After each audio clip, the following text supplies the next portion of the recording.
Erev Tov Rabotai, we are continuing with our Mishna Yomi, Masechet Beitzah. We are up to Perek Aleph Mishnah Vav.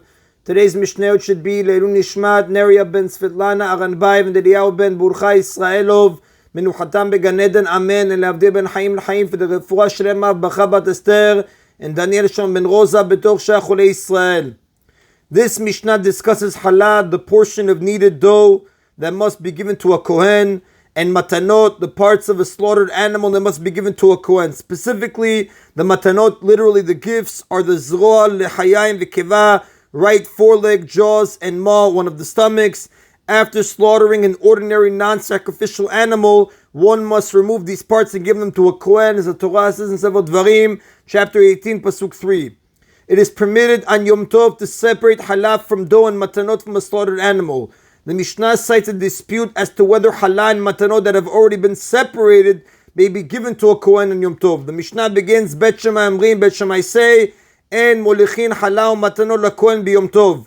We may not bring halal and matanot to a Kohen on Yom Tov, ben shurmu me'emesh, ben shurmu me'ayom, whether they were separated the day before Yom Tov and could have been given then, or they were separated on the day of Yom Tov itself and could not have been given beforehand. Either way, we may not give them to a Kohen on Yom Tov, Bet Hillel matirin, but Bet Hillel permit a person to give halal or matanot to a Kohen on Yom Tov in all cases, even if he could have given them the previous day.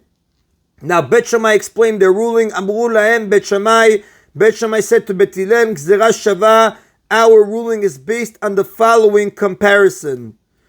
Halal matanot, matana la Kohen, utruma matana la Kohen. Halal and matanot are gifts to a Kohen, and tiruma is a gift to a Kohen. Now, the owner of produce that grew in Eretz Yisrael must give a portion of it, commonly 1/50th, to a Kohen. This portion is known as tiruma. Since they are alike in this way, their laws should be comparable. Kishem shen molichin et tiruma. Therefore, just as one may not bring tiruma to a Kohen on Yom Tov, kach en molichin et matanot. So too, one may not bring the gifts of halal matanot to a Kohen on Yom Tov. Amru lahem Bet Hillel responded to Bet Shammai, Lo, we reject this comparison. Im amartem batiruma sheno zakai baramatah, tomru b'matanot shezakai baramatan. Even if you say about tiruma that one may not bring it to a Kohen in Yom Tov, that is only because one is not permitted to separate it on Yom Tov, but only before Yom Tov, when the obligation to separate tiruma takes effect. One does not become obligated to separate tiruma until the final stages of processing the produce have been completed. In the case of grain, these include threshing the stalks to remove the kernels, heaping the kernels into a pile and smoothing out the pile. Activities of this type are typically done before Yom Tov because they are prohibited on Yom Tov. So in the standard course of events, therefore, the obligation to separate tiruma takes effect before Yom Tov. Since the obligation to separate tiruma takes effect and must be fulfilled before Yom Tov, the obligation to bring tiruma to a Kohen must also be fulfilled then and not after Yom Tov starts. Now, the Torah prohibits eating produce from which tiruma has not yet been separated. Therefore, the act of separating tiruma makes the produce fit to be eaten. Separating tiruma therefore resembles the biblically prohibited melacha of repairing a utensil, which makes the utensil fit to be used. Given this resemblance, the sages forbade separating tiruma on Yom Tov, and furthermore, they forbade giving tiruma to a Kohen on Yom Tov, for if giving were permitted, people might mistakenly assume that even separating is permitted. Had it been impossible to separate tiruma before Yom Tov, the sages would have lifted their prohibition of separating tiruma so that people could eat the produce on Yom Tov. However, since it is possible to separate tiruma before Yom Tov, the prohibition of separating tiruma was left in place. Tomru b'matanot shezakai baramatan. How then can you say that tiruma is comparable to halal and matanot, which one is permitted to separate on Yom Tov? The obligation to separate halal and matanot does take effect on Yom Tov and may therefore be fulfilled then.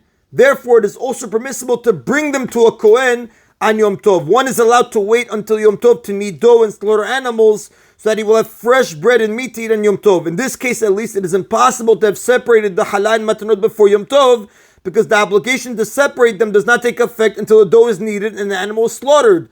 For this reason, the sages permitted separating them on Yom Tov. And since they are first separated on Yom Tov, they may also be given to a Kohen on Yom Tov.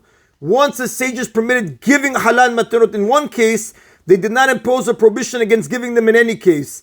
Therefore, giving halan matanot to a kohen in Yom Tov was always permitted, even if they had already been separated the day before and could have been given then. Now the commentaries explain Beit Shammai, however, take the opposite position. In their view, giving halan matanot to a kohen on Yom Tov is always forbidden, even if the dough was needed and the animal was slaughtered on Yom Tov, in which case separating halan matanot is permitted, giving them is prohibited. They were concerned that if people were to see halan matanot being brought to a kohen on Yom Tov, they might mistakenly think that separating them on Yom Tov is permitted in all cases, even where they could have been separated the day before. And that is an abotai of Mishnah Vav. Mishnah Zayin now continues. The melacha of grinding is basically forbidden on Yom Tov. For example, it is forbidden to grind grain.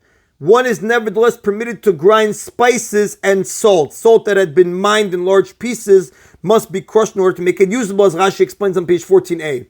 Now, one is permitted to grind spices and salt because they are types of food that are commonly crushed only in small amounts to prepare for a meal.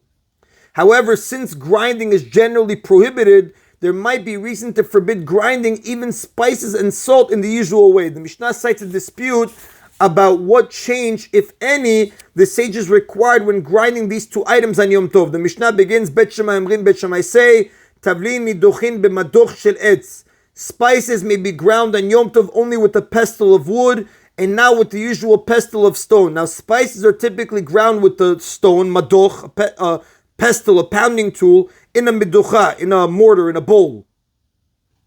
Since grinding is generally forbidden on Yom Tov, Bet Shammai ruled that even when it is allowed in the case of spices, a change in procedure is necessary. Instead of using the usual stone pestle, one must use a wooden one. V'amelach befach uv'etz parur, clumps of salt, which could have been ground before Yom Tov without losing any flavor, may be ground on Yom Tov only with an earthenware flask or a wooden mixing spoon, and now with a pestle of any type. Since salt can be ground long before it is used without losing any flavor, a person should grind the salt he will need on Yom Tov beforehand. If he did not, although he is allowed to grind it on Yom Tov, Bet Shammai require a significant change in procedure. Using any kind of pestle is prohibited. Instead, one must grind it with an earthenware flask or wooden spoon. But Bet Hillel say, Tavlin nidochin kedarkan b'madoch shel even. Spices may be ground on Yom Tov in their usual manner with a pestle of stone. V'amelach b'madoch shel etz, and clumps of salt may be ground on Yom Tov with the pestle of wood, though not with the pestle of stone. So again, clumps of salt may be ground on Yom Tov with the pestle of wood, not with the pestle of stone. One is not expected to grind spices before Yom Tov, since their flavor would diminish by the time they are used. Therefore, Bet Hillel ruled that no change at all is necessary in the case of spices. Grinding salt, however, which should have been done before and does require a change, but Bet Hillel sufficed with a minor change, namely using a wooden pestle instead of a stone one. And that is in Abotai of today's Mishna Yomi. Baruch Adonai Le'olam. Amen v'amen.